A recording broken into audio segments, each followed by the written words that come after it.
2010 সালে যে একটা চুক্তি হয়েছে, ওই চুক্তিটার ভিতরেই একটুখানি বড় ধরনের একটু সমস্যা দেখা দিচ্ছে।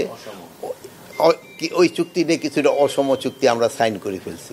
এখন ওই ক্ষেত্রে ওরা যেটা বলে যে তারা যে ইলিগাল কিছু বলে তা না, যেহেতু ওই চুক্তির ভিতরে আপনি এরকম একটা করছেন যে দহগ্রাম আঙ্গারপোতায় 0 লাইনের দিক দিয়ে আপনি করতে পারবেন, কি বলে ফেন্স করতে পারবেন, আপনি পারমিশন দিয়ে দিচ্ছেন, বাংলাদেশ গভর্নমেন্টই পারমিশন দিছে।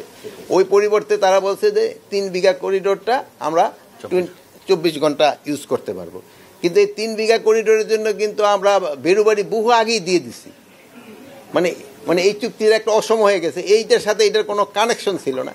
এই ধরনের এরকম 2-4টা অসম চুক্তি, এইগুলি কিন্তু তো বাতিল যেন করা হয়, এই জন্য তাদের আমরা বলবো, মানে একবার আমরা বাতিল করে দিলাম বলা হবে না, ওই জন্য আলোচনা হবে যে এই চুক্তিটা এইভাবে হয় নাই, এটা এইভাবে হওয়া দরকার ছিল।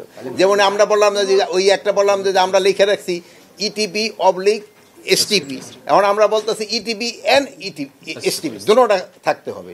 আর কিন্তু সেই সময় আমরা এইটা থাকতে পারে, এইটা অবলিক এটা থাকতে পারে, কিন্তু এখন দেখা যায় এই জিনিসটা ঠিক হয় নাই, যেহেতু ETPতে যেইভাবে পানি শোধন করে STPতে তো ওইভাবে শোধন করে আসতেছে না, মানে এই ধরনের। আর এই ব্যাপারে আমরা আমরা আমরা আমাদের এইগুলি পররাষ্ট্র মন্ত্রণালয়ের মাধ্যমে তাদের আগেও আমরা জানিয়ে দিই। এখন তো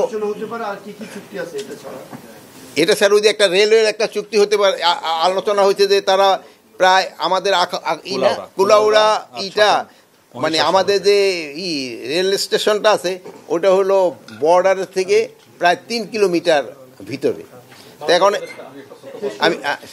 3 কিলোমিটার ভিতরে, এখন এই 3 কিলোমিটার ভিতরে আইসা আমরা কি তাকে আসতে দিব কিনা এর ইমিগ্রেশন, এই জন্য আমরা চাচ্ছি ইমিগ্রেশন চেকপোস্ট হবে বর্ডারে, ওখানে থেকে ইমিগ্রেশন করে আসবে। আগে ছিল দুই পাশে করে দিব, ফেন্স করে দেবো, আমার বড় ফেন্স না, ইমিগ্রেশন করতে হবে বর্ডার, ধরুন এরকম।